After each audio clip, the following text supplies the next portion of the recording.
প্রতি বছরের ন্যায় জুন জুলাই মাসের দিকে একটা জমাতে ইসলামে বৃক্ষরোপণের গুরুত্ব এবং ফজিলত এ বিষয়ের উপরে আলোচনা করে থাকি। এরই ধারাবাহিকতায় আজকের খুতবার আলোচ্য বিষয় ইসলামে বৃক্ষরোপণের গুরুত্ব এবং ফজিলত। ইসলাম একটি পূর্ণাঙ্গ জীবন বিধান, কমপ্লিট কোড অফ লাইফ। ইসলাম মানে এই নয় যে মসজিদে আসার সময় একটা টুপি পরে আসলেন, যাওয়ার সময় খুলে দিলেন, জুমার দিনে নামাজ পড়তে আসলেন, মানুষ অন্তত সপ্তাহে একবার জানলো যে আপনি মুসলমান। মাঝে মধ্যে কোরবানির সময় ডাকডুল পিটায় একটা কোরবানি দিলেন, ঈদের সময় নতুন জামা পরলেন, মসজিদে আসলেন, মাঝে মধ্যে গেলেন, একটু পরিচয় দিলেন, আল্লাহর বিধান আমি মানতেছি। আসলে আল্লাহর বিধানটা এটুকু পর্যন্ত সীমাবদ্ধ নয়, এটা কমপ্লিট কোড অফ লাইফ। এটা একটা পূর্ণাঙ্গ জীবন বিধান। পূর্ণাঙ্গ জীবন বিধান মানে কি?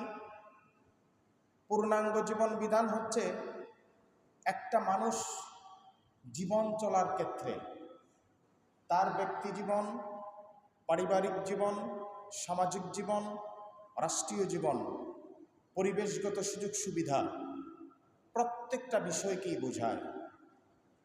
আর আল্লাহর সৃষ্টি জগতে আল্লাহ যত সৃষ্টি করেছেন, প্রত্যেকটা সৃষ্টি আমরা যেটাকে ইংরেজিতে বলে ইন্টার রিলেটেড, একটার সাথে আরেকটা সংযুক্ত, একটা ছাড়া আরেকটার কল্পনা করা যায় না, এটাকে বলা হয় ইন্টার রিলেটেড।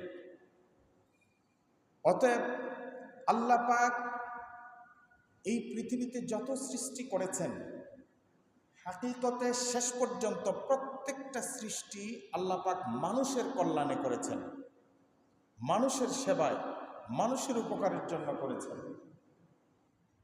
আপনি এই পৃথিবীর যা কিছু দেখেন, প্রত্যেকটা কিছু গবেষণা করে শেষ পর্যন্ত লাস্ট রেজাল্ট আপনি পাবেন না, এটা তো মানুষের জন্য দরকার। আল্লাহ পাক মানুষের কল্যাণেই সৃষ্টি করেছেন। ঠিক তেমনিভাবে আল্লাহ পাক আমাদের জন্য গাছ তৈরি করেছেন, গাছ সৃষ্টি করেছেন। এই গাছটাকে আল্লাহ পাক তার কুদরতে সৃষ্টি করেছেন। পৃথিবীর কোনো বিজ্ঞানী এখনো পর্যন্ত প্রাকৃতিক কোনো গাছ আবিষ্কার করতে পারে নাই।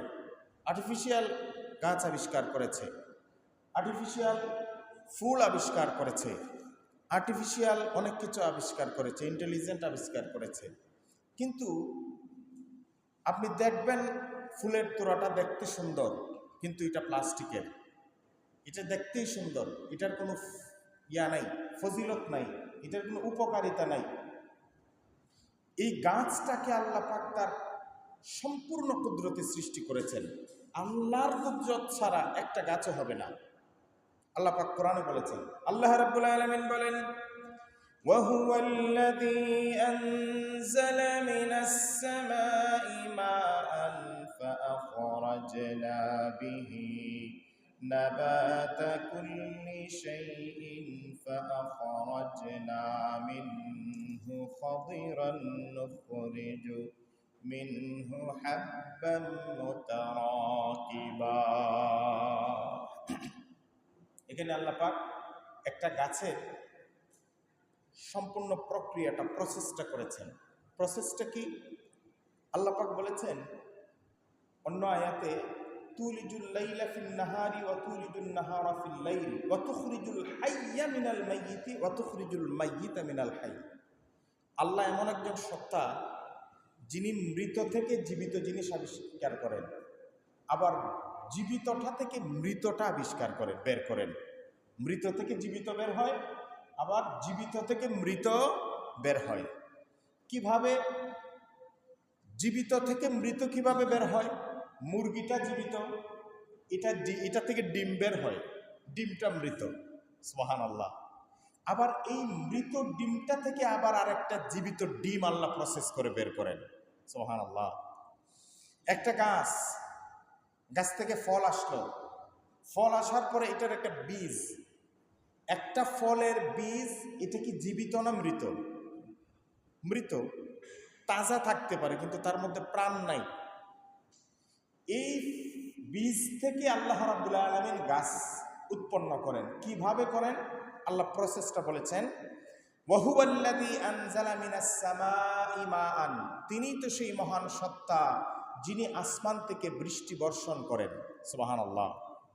আপনি যখন একটা চারা গাছের একটা বীজ রোপণ করবেন, বীজ রোপণ করার পরে ওই বীজ থেকে অঙ্কুরোদ্গমের মাধ্যমে চারা গজাতে যে কয়টা উপাদানের দরকার হয়, তন্মধ্যে অন্যতম উপাদান হচ্ছে পানি, সূর্যের আলো, মাটির সংস্পর্শ। এই তিনটা জিনিস ছাড়া গাছের অঙ্কুরোদ্গম হয় না। অঙ্কুরোদ্গমের জন্য প্রধানত আরও অনেক কিছু দরকার, প্রধানত এই তিনটা জিনিস দরকার হয়। আপনি একদম পানিবিহীন একেবারে ধুলা মাটি, ধুলা যেটাতে পানি নাই, ওই ধুলার মধ্যে যদি আপনি বীজ রাখেন, ওই বীজ থেকে কি অঙ্কুরোদ্গম হবে? হবে না। আপনি শুধু পানির মধ্যে যদি বীজ চুবায় রাখেন, বীজটা পচে যাবে। শুধু রৌদ্রের মধ্যে যদি আপনি বীজটা শুকাতে দেন, বীজটা শুকিয়ে যাবে। কিন্তু এই তিনের সমন্বয় যখন হবে, বীজটা পানির কিছু আর্দ্রতা পাবে, বীজটা মাটির কিছু সংস্পর্শ পাবে, বীজটা সূর্যের কিছু উপাদান আছে ওই উপাদানগুলো পাবে, এই তিনের সমন্বয়ে একটা বীজ থেকে অঙ্কুরোদ্গমের মাধ্যমে একটা চারা হয়, একটা গাছের জন্ম হয়। বলেন সুবহানাল্লাহ। এই প্রসেসটাই আল্লাহ রাব্বুল আলামিন সূরা আনআমের 95 নম্বর আয়াতে আল্লাহ পাক বলেছেন। সুবহানাল্লাহ। فأخرجنا به نبات كل شيء فأخرجنا منه خضرا نخرج منه حبا متراكبا। এখান থেকে আল্লাহ পাক একটা অঙ্কুরোদ্গমের মাধ্যমে বীজ বের করেন। এরপরে আল্লাহ পাক কি করেন? ومن النخل من طلعها قنوان دانية وجنات من أعناب والزيتون والرمان। সুবহানাল্লাহ। আল্লাহ পাক বলেন, কি মনে করেছো আমি কি শুধু তোমাদের জন্য একটা গাছের চারা এখানেই একটু পর্যন্ত আমার কাজ? না, আমি আল্লাহ পাক গাছের চারাটাকে বড় করে কাঁদি রম্মান ফল, জৈতুন ফল, খেজুর ফল, আনার ফল, আঙ্গুর ফল, কাঁদি আঙ্গুর ফল আমি ওই গাছ থেকে তোমাদের জন্য উৎপন্ন করে দিই। বলেন সুবহানাল্লাহ। এরপরে আল্লাহ পাক বলতেছেন যে ওই গাছ থেকে যে ফলগুলো আমি উৎপন্ন করি, ওই ফলগুলা থেকে তোমরা খাও এবং অন্যকে খাওয়াও। সুবহানাল্লাহ। এই যে গাছ আমাদেরকে ছায়া দেয়, গাছ আমাদেরকে ফল দেয়, গাছের কাঠ দিয়ে আমরা দৈনন্দিন জীবনে আমরা ব্যবহার করি, আমাদের কাজে কাঠ এবং গাছের দরকার হয়, প্রয়োজন হয়। শুধু তাই না, গাছ কি শুধু আমাদেরকে উপকার করে? না, গাছকে সৃষ্টি করেছে আল্লাহ। আমরা মালিকের সাথে নিমক হারামি করতে পারি, মালিক আমাদের স্রষ্টাকে ভুলে যায়, স্রষ্টার সৃষ্টির কৃতজ্ঞতা আদায় করি না। কিন্তু গাছ ঠিকই আল্লাহর কৃতজ্ঞতা আদায় করে। কিভাবে? আল্লাহ পাক বলেন, আন-নাজমু ওয়াশ-শাজারু ইয়াসজুদান। সুবহানাল্লাহ। নাজম সূর্য, ওয়াশ-শাজার এবং গাছপালা, বৃক্ষ, তরুলতা, ইয়াসজুদান উভয়ই আল্লাহর সেজদায় অবনত। সুবহানাল্লাহ। গাছে আমার মালিককে সেজদা করে, এটা আল্লাহর কোরআন। আন-নাজমু ওয়াশ-শাজারু ইয়াসজুদান ফাবিআইয়ি আলা'i রাব্বিকুমা তুকাযযিবান। আর কোন কোন নিয়ামতকে অস্বীকার করবে তোমরা? আল্লাহ রাব্বুল আলামিন এই গাছকে আমাদের জন্য সৃষ্টি করেছেন। এই গাছ ফিহা ফাকিহাতুন ওয়ান নাখলু যাতুল আকমাম, বিভিন্ন রকমের ফল ফলাদি, এক জাতের ফল না, বিভিন্ন। আল্লাহ পাক বলেছেন যে আমি তোমাদের জন্য বিভিন্ন রকমের ফল সিজনে দিয়েছি। সুবহানাল্লাহ। এখন কি সিজন? এখন গরমকাল। এখন কিন্তু আল্লাহ পাক আমাদেরকে আম দিয়েছেন, কাঁঠাল দিয়েছেন। আম এবং কাঁঠাল আল্লাহ তো ইচ্ছে করলে শীতকালে দিতে পারতেন, কিন্তু আম এবং কাঁঠাল শীতকালে ওরা পাকবে না। কাঁঠাল পাকতে গেলে গরমের দরকার হয়, সেজন্য গরমের আবহাওয়াতে আল্লাহ পাক কাঁঠাল ফলটা দিয়েছেন। শীতের আবহাওয়াতে আল্লাহ পাক আমাদেরকে শীতকালীন কিছু সবজি আছে। শীতকালে কম বৃষ্টি হয়, গরমকালে বেশি বৃষ্টি হয়। বেশি বৃষ্টিতে যে সমস্ত গাছ সহনীয়, বেশি বৃষ্টিতে যে সমস্ত গাছ নষ্ট হয় না, ওই সমস্ত গাছ আল্লাহ পাক গরমকালে দেয়। বৃষ্টি যা পারো দাও, তার গোড়ায় যদি পানি লেগেও যায়, গাছ যদি পানিতে ডুবেও যায়, তারপরেও ওই গাছ কিন্তু নষ্ট হবে না। সেজন্য এখন এই বৃষ্টির দিনে, এখন এই বর্ষাকালে আল্লাহ আমাদেরকে আমন ধান দিছেন। আমন ধানের সিজন না এখন?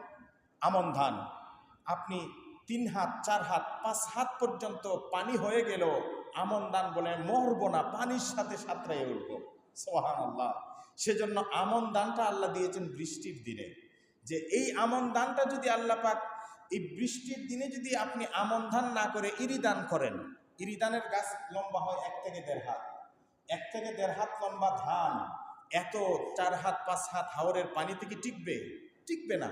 সেজন্য আল্লাহ পাক আমন ধানটা দিয়েছেন বৃষ্টির সিজনে, বৃষ্টিতে, আর বুড়ো ধানটা আমাদেরকে দিয়েছেন শুকনার সিজনে, শীতকালে, যে তখন পানি খুব কম হবে, ওই ধানটা করবা। তারপরেও তো গজব চলে এসে আমাদের ধানগুলা তলিয়ে নিয়ে যায়।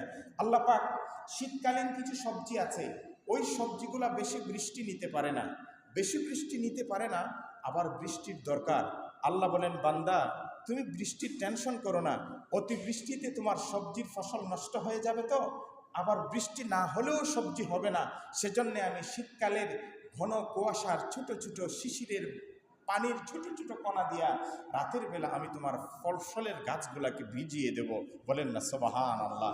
সেজন্য শীতকালে ঘন ঘন শিশির ভেজা সকালটা দেখতে খুব ভালো লাগে। আল্লাহ রাব্বুল আলামিন এত সুন্দর ব্যালেন্স আমাদেরকে করে দিয়েছেন গাছপালা তরুলতা দিয়ে।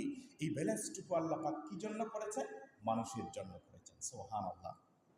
এবার আসেন গাছ, এই বৃক্ষরোপণ করলে কি হয়? এখন আমি এই জুন জুলাই মাসে আমি এই আলোচনাটা এজন্য করি, এখন হচ্ছে বৃক্ষরোপণের মৌসুম। গাছ এর চারা লাগাবার সময় হচ্ছে এখন, কারণ এখন গাছের চারা লাগালে বৃষ্টির পানিও পাবে, রৌদ্রও পাবে, মাটিটাও একটু সেতে থাকবে, গাছের চারাটা ভালো হবে।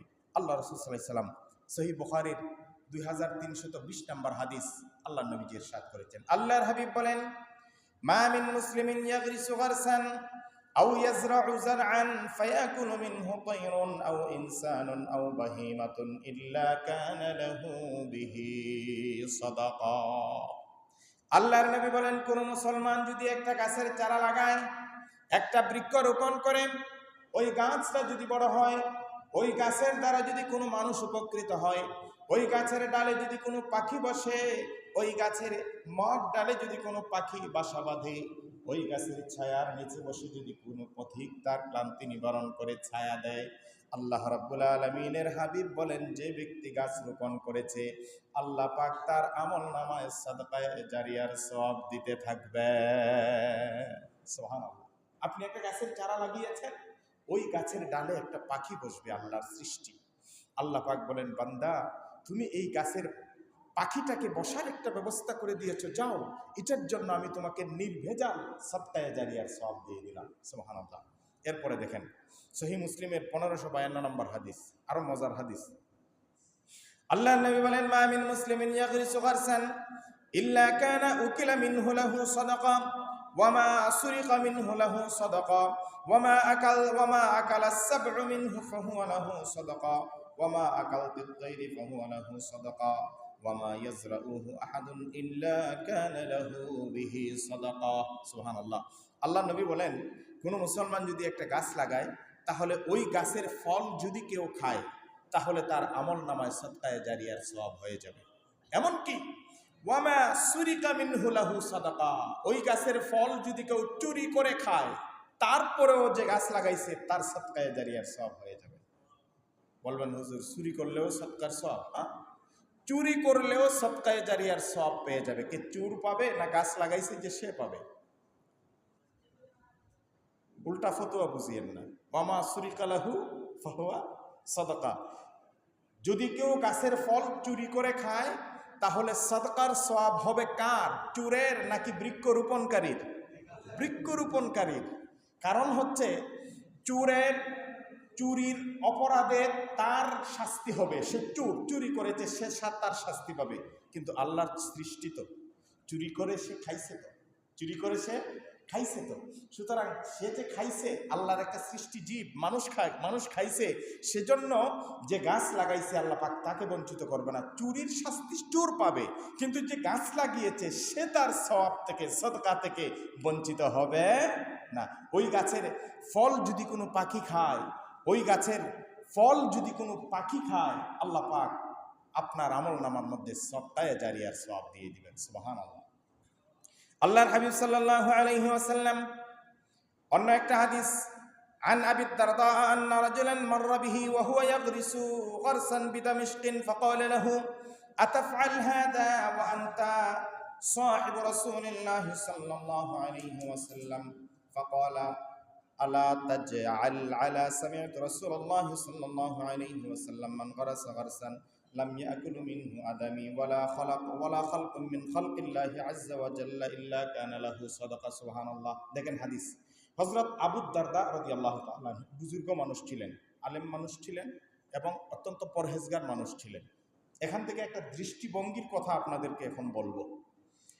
দৃষ্টিভঙ্গিটা হচ্ছে, হযরত আবু দারদা রাদিয়াল্লাহু তাআলা আনহা তিনি একবার অবসর সময়ে বিকালবেলা একটা গেঞ্জি গায়ে দিয়া অথবা গায়ের মধ্যে একটা কাপড় দিয়া, টুপি হয়তো বা ছিল বা নাও থাকতে পারে, দিয়ে তিনি একদম স্বাভাবিক পোশাকে রাস্তার পাশে তিনি একটা নিড়ানি দিয়ে মাটি কুড়ে তিনি একটা গাছ লাগাইতেছেন। হঠাৎ করে আরেক ভদ্রলোক গেছে, গিয়া হয় সর্বনাশ, উজুরে দেখি গঞ্জি গাছ দিয়ে মাটি কুবায়। আছে না নিজেদের কিছু মানুষ আছে না এরকম, উজুরে দেখি গেঞ্জি গাই দিয়ে কুদাল লইয়া মাডো যায়।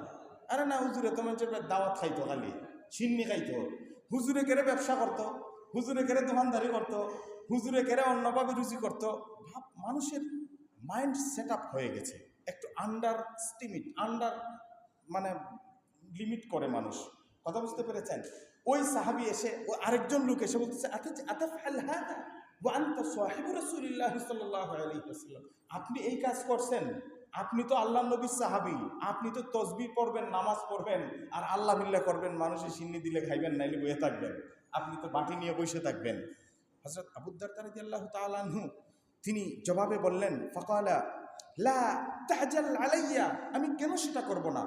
সামি'তু রাসূলুল্লাহি সাল্লাল্লাহু আলাইহি ওয়াসাল্লাম, আমি রাসূল সাল্লাল্লাহু আলাইহি ওয়াসাল্লামকে বলতে শুনেছি, তিনি বলেছেন যে ব্যক্তি একটা গাছের চারা লাগাইবে, ওই চারায় যত ফল হবে, ফুল হবে, পরিবেশের ভারসাম্য হবে, প্রত্যেক ক্লান্তি নিবারণ করবে, পাখিরা ওই গাছের বাসা বাঁধবে, আল্লাহ পাক তার আমলনামায় সদকায়ে জারিয়ার সওয়াব দেবে। এখানে তুমি খারাপের কি দেখলা? তুমি কি মানে এটা কি তুমি খারাপ ভাবে নিচ্ছ কেন? কয় না, আপনি তো সাহাবী মানুষ, বুজুর্গ মানুষ, হুজুর মানুষ, আপনি তো মসজিদে বসে থাকবেন, এগুলো আপনি করেন কেন? বলে না না, এটা সওয়াবের কাজ, এটা সদকায়ে জারিয়ার কাজ। সুবহানাল্লাহ। সুতরাং কর্মে কোনো লজ্জা নাই, কর্মে কি নাই?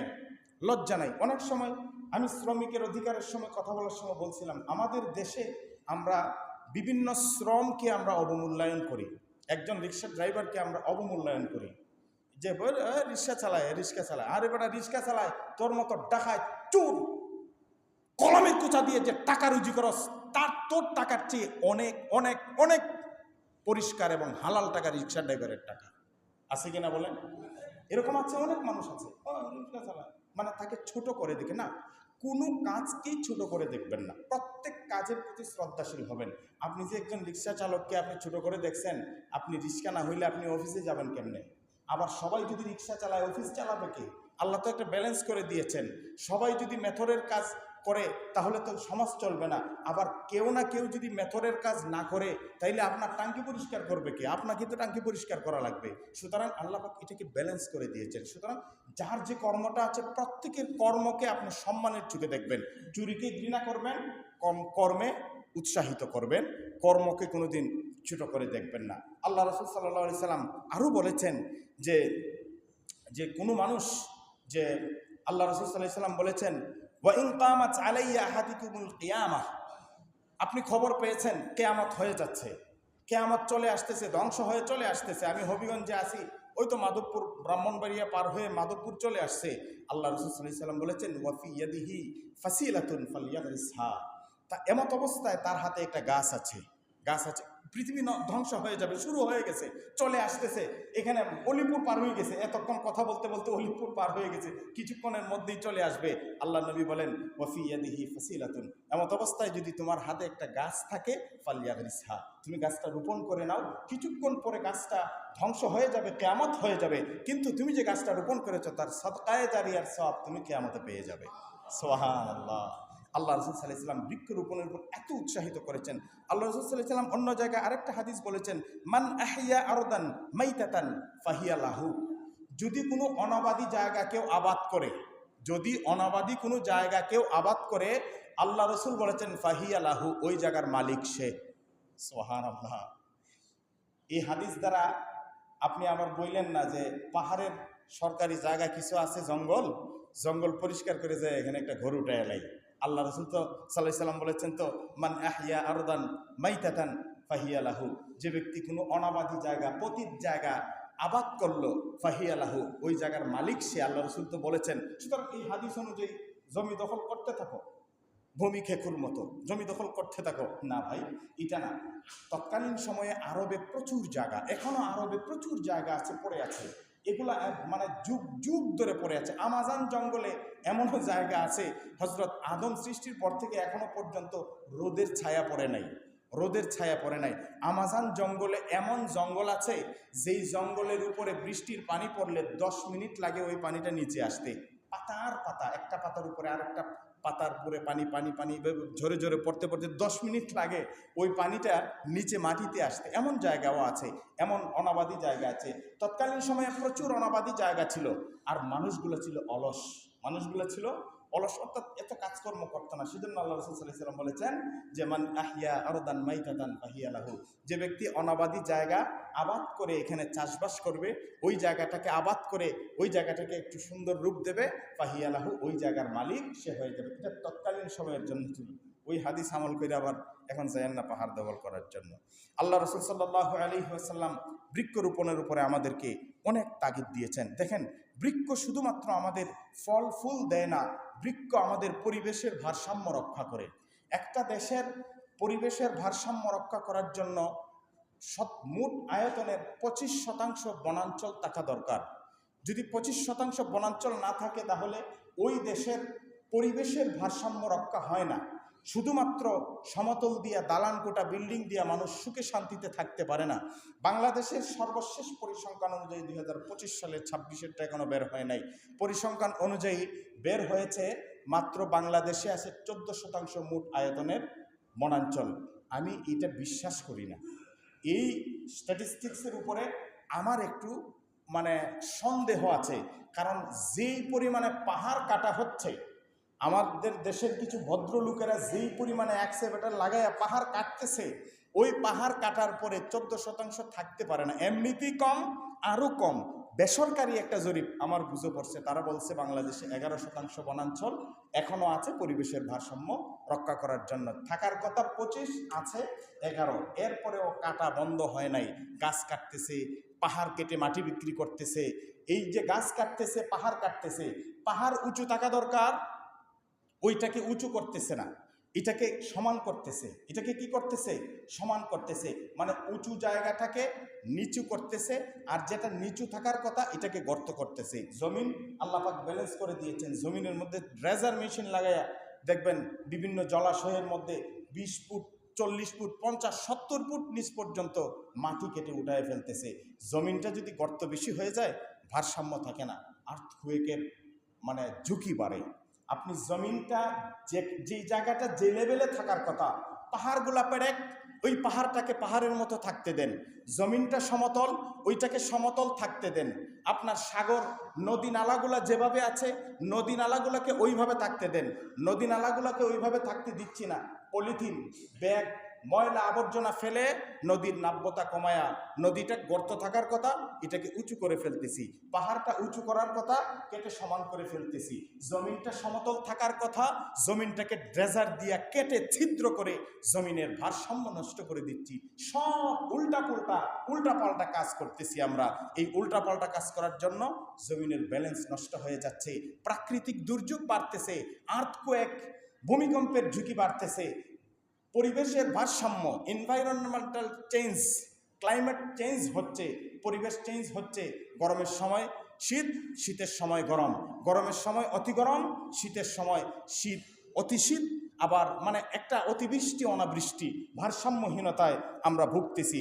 অতএব আমরা যারা মুসলমান আছি, আজকের আলোচনা থেকে আমি আপনাদেরকে একটা মেসেজ দিব, পরিবেশের ভারসাম্য রক্ষা করার জন্য আমাদের গাছ দরকার। আমরা কার্বন ডাইঅক্সাইড ত্যাগ করি, বিষাক্ত গ্যাস, গাছ সেটা খেয়ে ফেলে, আর গাছ যেটা ছাড়ে অক্সিজেন ফ্রেশ, সেটা আমরা গ্রহণ করি। গাছ যত থাকবে তত পরিবেশ ভালো থাকবে। আপনি দেখেন চা বাগানে যায়েন অথবা পাহাড়ের জঙ্গলের ভিতরে যায় বসে দেখেন, নিঃশ্বাসটা কত ভালো লাগে, ফ্রেশ একটা বাতাস। আর ঢাকার শহরের গুলশান বনানীর সেই বিল্ডিংয়ের চিপাচাপা এগুলো আপনার ছায়া দেখেন, একটা আঁচ লাগে। এই যে এখন গরম, ঢাকাতে নাকি প্রচণ্ড তীব্র গরম পড়তেছে, আপনি কোথাও শান্তি পাবেন না। আর্টিফিশিয়াল এসি দিয়ে আপনি কতক্ষণ শান্তি থাকবেন, এসির গ্যাসেও আবার সমস্যা হয়। কিন্তু গাছ একমাত্র জিনিস যেটা, একটা গাছ, পরিবেশবিদগণ বলেছেন আমাদের এখানে কয়টা এসি আছে? 2টা, 4টা, 6টা এসি আছে। একটা গাছ, এই 6টা এসি দিয়া আমরা এখানের তাপমাত্রার ব্যালেন্স করতেছি, কিন্তু পরিবেশবিদগণ বলছেন একটা গাছ 10টা এসি দিয়া যেরকম পরিবেশের তাপমাত্রার ব্যালেন্স করা হয়, একটা গাছ 10টা এসির সমান তাপমাত্রার ব্যালেন্স করে। সুবহানাল্লাহ। অতএব এই গাছ আমাদের দরকার। আমরা যারা মুসলমান আছি, এখন এই বৃক্ষরোপণের সময়ে, এই এখন বৃষ্টির সময়ে, বর্ষাকালে আমরা আজকে নিয়ত করব প্রত্যেকেই একটা করে গাছের চারা লাগাবেন। যদি থাকে, সুযোগ থাকে, বেশি করে গাছের চারা লাগান। ভাই, আপনার ঘরের পাশে টবের মধ্যে বোতলটা কেটে একটু মাটি দিয়া কয়েকটা ফুলের গাছ লাগান না, আপনার জানালার পাশে লাগান, আপনার ঘরের বারান্দায় লাগান, ঘরের পাশে যদি একটু জায়গা থাকে লাগান। এখন সিজন, আপনার বাবা মারা গেছে, আপনার বাবার মাগফিরাতের জন্য নিয়ত করেন, আমি 10টা গাছের চারা নিয়ে লাগালাম। আল্লাহ, এই গাছের চারা থেকে, এই গাছের বাবতে, এই গাছের পারপাসে যত ইনকাম হবে, অর্থাৎ যত সওয়াব হবে, এই সওয়াবটুকু আমার বাবার জন্য আমি বক্স দিলাম। আপনি সন্তান হিসেবে বাবার ইসালে সওয়াবের জন্য 10টা গাছের চারা লাগান। বিশ্বাস করেন, ওই গাছে পাখিরা বসবে, আপনার বাবার কবরের আযাব বন্ধ হবে। ওই গাছের ছায়ার নিচে পথিক কান্তি নিবারণ করবে, আপনার বাবার কবরের আযাব আল্লাহ পাক মাফ করে দিবেন। এইভাবে আমরা প্রত্যেকেই এক একটা করে, এবং যাদের সুযোগ আছে বেশি বেশি করে গাছ লাগাবেন, আপনার সন্তানদেরকে উদ্বুদ্ধ করবেন। সরকার উদ্যোগ নিয়েছে 3 বছরে 5 কোটি গাছ লাগানোর জন্য। এই গাছ লাগালে আমাদের পরিবেশের ভারসাম্য রক্ষা হবে। ফলদ গাছ লাগান। আমরা তো খালি বলি ফরমালিন আম, কেন ফরমালিন আম খাবেন? আপনি আমের গাছ লাগান না, এখন সিজন আছে, আপনি আমের গাছ লাগান। বিভিন্ন টিউটোরিয়াল আছে, আপনি দেখে আপনি কাটিংয়ের মাধ্যমে, আপনি এখন কাটিং অনেকগুলা ইয়া আছে, আপনি করতে পারেন, করে আপনি গাছ লাগাইতে পারেন। আমরা গাছ লাগাবো তো ইনশাল্লাহ। যেটা বলেন ইনশাআল্লাহ। সবাই নিয়ত করেন, বলেন গাছ লাগান, পরিবেশ বাঁচান, সওয়াব কামাই করুন। আমরা একটা বাড়াইলাম, গাছ লাগাবো, পরিবেশ বাঁচাবো, সওয়াব কামাই করব। সদকায়ে জারিয়ার সওয়াব আল্লাহ পাক আমাদের আমল নামায় দিয়ে দিবেন। মসজিদের আশেপাশে গাছ লাগান না, এই যে আমরা এখানে গাছ লাগাইছি, ইনকামও হচ্ছে, পরিবেশটা অনেক সুন্দর না? অনেক সুন্দর পরিবেশ, এই যে কলা গাছ, এখান থেকে আমাদের ইনকাম হচ্ছে, এদিকের পরিবেশটা ভালো হচ্ছে। আপনিও তো পারেন, ইচ্ছে করলে আপনি নিয়ে আসেন না মসজিদের জন্য 2টা গাছ নিয়ে আসেন না, আমি লাগাই দেবো। আপনি আপনার বাড়ির পাশে একটা প্রতিষ্ঠান আছে, আপনার ঘরের পাশে মসজিদ আছে, মসজিদের পাশে একটা গাছ লাগান। আমি আমার বাবাকে নিয়ে ডাক্তারের কাছে গেছিলাম গতকালকে, দেখলাম আমার ভাতিজা, আমার বড় ভাইয়ের ছেলে ওসমানী মেডিকেলে পড়ে, ও আমাকে রাত্রি নিয়ে দেখাইলো, বলে চাচ্ছু, আমি যেদিন ক্লাস শুরু করছি গত 2 মাস আগে, আমি যেদিন ক্লাস শুরু করছি সেদিন উসমানের ক্যাম্পাসে আমি একটা গাছ লাগাইছি। সে বেটা গাছ লাগাই এটারে বেড়া টেরা দিয়া, কথা বুঝতে পারছেন? খুব সুন্দর। বলে যে আমার গাছটা ভালো আছে, আমার স্মৃতি। চাচ্চু আমি মেডিকেল জীবন শুরু করছি আর এই গাছটা লাগাইছি, এটা আমার স্মৃতি, এটার উপর আমি পরিচর্যা করব। আমি বলি কী করো? কয় যে আমি সপ্তাহে 1-2 দিন এসে আমার গাছকে আমি দেখি। কয় একদিন মানে পানি পাই না, কয় মিনারেল ওয়াটার কিনে আমি আমার গাছের গোড়ায় পানি দিয়েছি। এইভাবে আপনারা বৃক্ষপ্রেমিক হন, গাছ লাগান, পরিবেশ বাঁচান, নিজে নিরাপদ থাকুন। আল্লাহ রাব্বুল আলামিন আমাদেরকে যেন হেফাজত করেন, নিরাপদ রাখেন। সকলে বলি আল্লাহুম্মা আমিন।